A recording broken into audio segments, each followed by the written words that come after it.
घर के दरवाजे पर खड़ी ये महिला और साथ में ये पुलिस। महिला लगातार दरवाजे को खोलने के लिए चिल्ला रही है।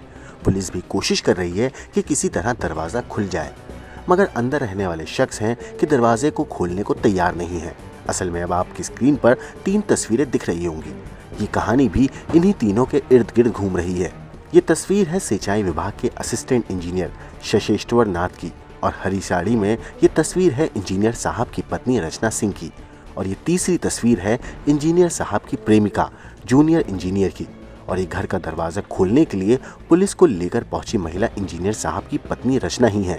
असल में ये मामला सिंचाई विभाग के असिस्टेंट इंजीनियर और उनकी सहकर्मी जूनियर इंजीनियर के बीच का है। बताया जा रहा है कि दोनों के बीच पिछले 3 साल से प्रेम प्रसंग चल रहा है। असिस्टेंट इंजीनियर पहले से शादीशुदा हैं, जबकि उनकी जूनियर अनमैरिड हैं। 1 साल पहले इंजीनियर के अफेयर का पत्नी को पता चला, जिस पर उसने विरोध किया, लेकिन महिला का आरोप है कि पति ने सुधरने के बजाय उसे और प्रताड़ित करने लगा। जहां से पुलिस को दी गई शिकायत में इंजीनियर की पत्नी ने बिना तलाक दिए पति पर प्रेमिका के साथ रहने का आरोप लगाया है। एक लफड़ा रखा था, जिसका आदमी आया हैदराबाद से कंप्लेंट वगैरह करके 3 साल में ढूंढ पाया होगा, उसके बाद वो ले गया। शादी मतलब मेरी है, मतलब उनका ये धंधा बन गया है। बताई नहीं थी ये चीज पहले, मतलब शादी से पहले भी वो इस तरीके की घटनाएं करते रहे हैं। और शादी यही बोलते थे, तुझे पता है मैं शादी पहले भी लड़कियों से संबंध रखता था और बाद में भी रख रहा हूँ, तुझे रहना है तो रहे, वरना तलाक दे दे। उन्होंने मुझे कल फोन किया, मैंने बोला था बच्चे के एडमिशन के लिए बोला था कि कुछ पैसे वगैरह डालो, तो मना करते कि नहीं मैं नहीं डालूंगा ऐसे वैसे। लेकिन मैंने कहा क्यों नहीं डालोगे, और स्कूल में उसका फॉर्म भर दो। मैंने कहा किसी बच्चे को अगर माँ हूँ तो माँ जैसे मेरे पास पैसा होना चाहिए।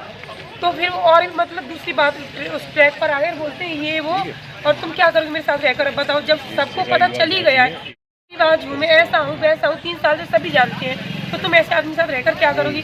तो मैंने कहा आप मेरे पति बन गए, बच्चे के पापा, इसलिए मैं रह लूँगी। तुम्हें पता है मैं तो झांसी में अंजलि साहब, अब बताओ। उन्होंने मुझे बहुत उकसाया था, मतलब बहुत, मतलब कहते हैं टॉर्चर करते हैं किसी और दूसरी औरतों की वजह से। और वो मेरे पास रिकॉर्डिंग भी रखी, ठीक है। और उन्होंने कहा कि हाँ यहाँ पे आ जाए, ठीक है मैं आ गई। और जब मुझे पता है कि उन्होंने उस लड़की को मतलब 50-60 लाख का एक प्लॉट भी दिलवा दिया है, मैंने कहा उसने कुछ मेरे बारे में उल्टा सीधा बोले। तो मैंने कहा सबको पता है कौन कितना घटिया है। आप उस लड़की के साथ बाइक पे बैठ के घूमते हो, उसको आपने प्लॉट मतलब प्लॉट दिलवा दिए लाखों में, ये क्या है? 2 नंबर की कमाई आपकी, तो क्या है वो ले नहीं सकती? मैंने बिल्कुल नहीं ले सकती है। जो औरत आदमी मेरा यूज करे, घर का सामान मेरा यूज करे। वो मेरे घर में जो सरकारी क्वार्टर था उसमें भी 1 महीने रही थी, जब वो उसका एबॉर्शन हुआ था। मुझे मेरे पति ने ससुराल में भेज दिया था और उसको वहाँ रखा गया था। और मेरे पति लाए नहीं थे, मजबूर हो गए मेरे ससुर जी लाए थे। जब उनको लगा कि चलो छोड़ दे, लोग कहने लगे ससुराल में कि छोड़ा चलो खुद से। तब मैंने देखा था तो वहाँ उस घर में बहुत सारी चीज़ें थी कि दूसरी औरत की थी। उसके बाद उन्होंने मेरी जान लेने की भी कोशिश की, मतलब मुझसे कभी बात नहीं कर देते। अचानक वो 1 बजे आते बोलते मैं ओरछा चलना है कल। मैंने सोचा, मैंने कहा ये आदमी मुझसे बात नहीं कर रहा है, ओरछा जाने की भी देखकर नहीं बोल रहा है। मैं नहीं जाऊँगी, बच्चे छोटे और भी कुछ बच्चे रिश्तेदारों के कि नहीं जाना है। उसके बाद मैं कभी नहीं ले जाऊंगा। मैंने कहा बिल्कुल नहीं जाऊंगी, क्योंकि भैया तो आप इसी दिन किसी की जान ले लो, क्योंकि उनकी कहानी मुझे पता चल गई थी।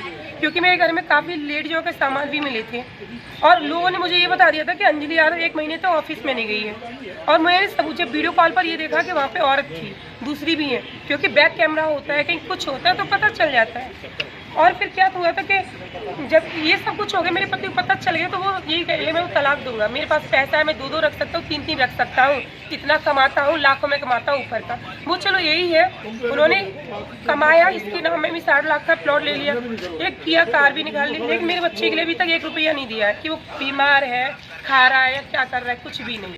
पत्नी ने पति शशेश्वर नाथ पर दहेज मांगने और प्रताड़ित करने का भी आरोप लगाया है। पुलिस ने मुकदमा दर्ज करने के बाद अब जांच पड़ताल शुरू कर दी है। ब्यूरो रिपोर्ट क्राइम तक।